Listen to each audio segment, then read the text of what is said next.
the eldest son, suggested we meet at his workplace. He was 7 when he arrived in the camp. Now at 22, Habib is a volunteer teacher.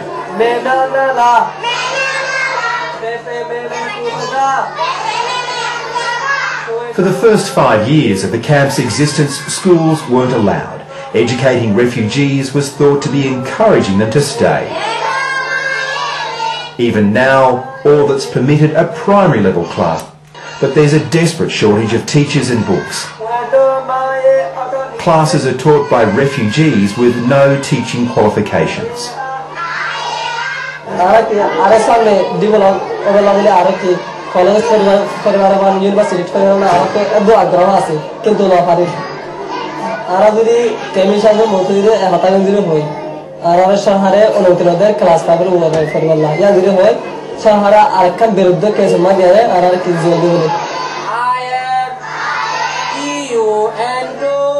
In the class next door, one of Habib's colleagues had an even more bizarre tale of mistreatment.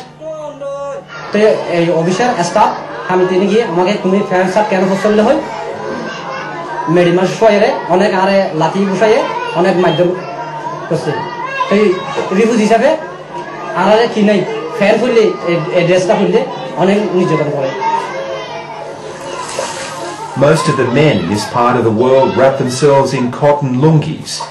Many Rohingyas complain that breaking that tradition is seen as impertinence, an attempt to rise above their lowly refugee status. But officials scoffed at the story.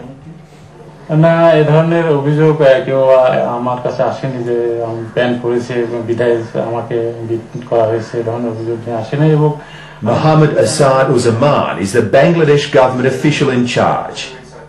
He denied a long list of refugee complaints, ranging from threats, bribery and corruption to arbitrary detention. Refugee ক্যাম্পে সে শান্তিপূর্ণভাবে বসবাস করবে এই অধিকার তার আছে কেউ তাকে ডিস্টার্ব করবে না অযথা হ্যারাস করবে না সেই অধিকার আছে যেটা আমরা এখানে 24 আওয়ার্স আমরা সেটা ইনশিওর করার চেষ্টা করছি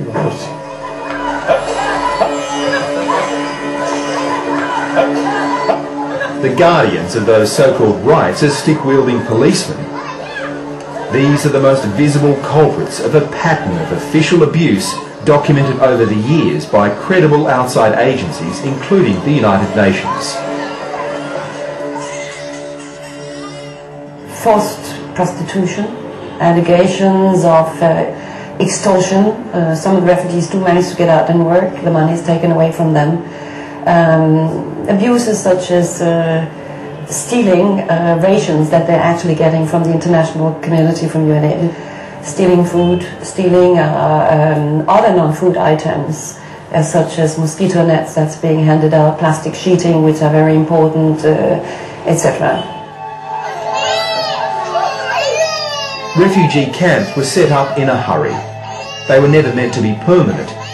But 17 years later they've become institutional.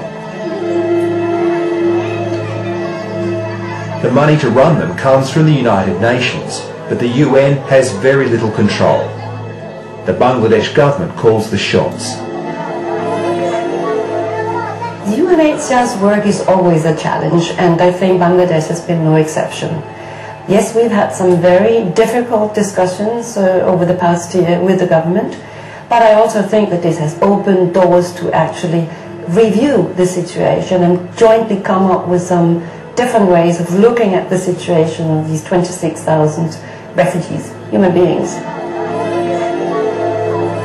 A generation of children has been born and raised in the camps, knowing no other world.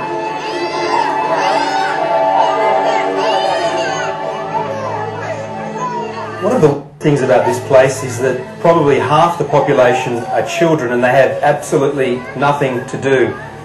It's a depressing place, made more so by the fact that as we were walking around today, perhaps 20 or 30 people came up to us and handed us letters. Each one is exactly the same, written in English, telling us that this place is a place where they're maltreated, that they're abused, that the guards take money from them, and that they want to go somewhere else. They want to go anywhere but Bangladesh. You get the impression the longer you hear that this is not so much a refugee camp, but more like a prison.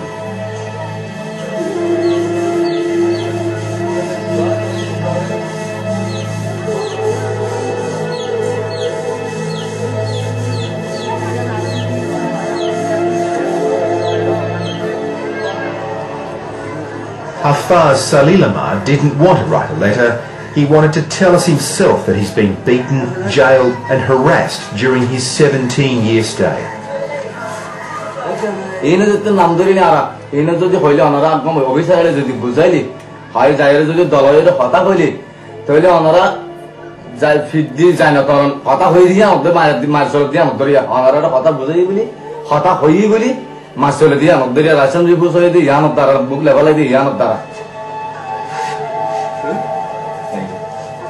Mr. Hafiz wanted me to see what life was really like inside a refugee shelter eaten down by termites. His wife and 5 children survived begging after the government confiscated their ration book.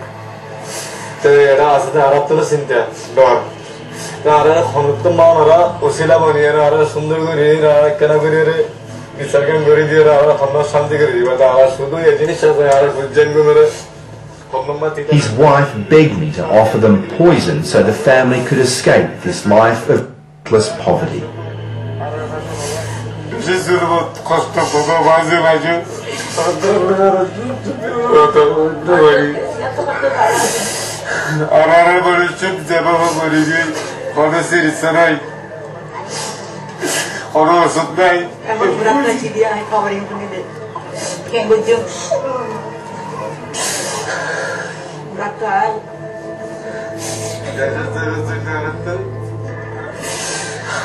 Bangladesh's government has been trying to starve out refugees in the hope they'd return to Burma sooner.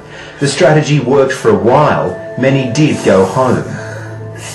But 26,000 Rohingyas stayed behind, refusing to believe that Burma is any safer now than it was 17 years ago.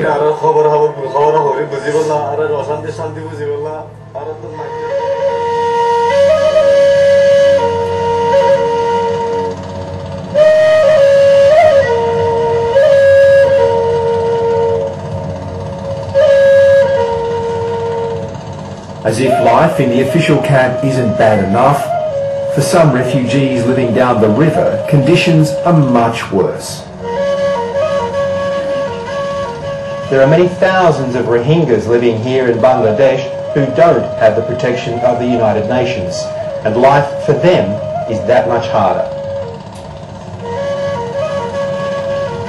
Nestled on marshland on the Naf River is a makeshift camp of 6,000 homeless Rohingya refugees. They grouped together 3 years ago when Bangladesh launched a crackdown to round up Rohingyas living openly in the local area. Only this time no one came to help.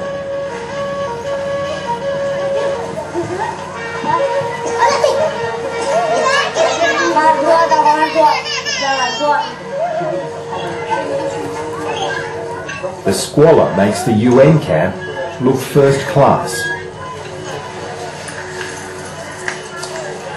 We found Gulzar Begum and her children picking weeds, the main ingredient in their one daily meal.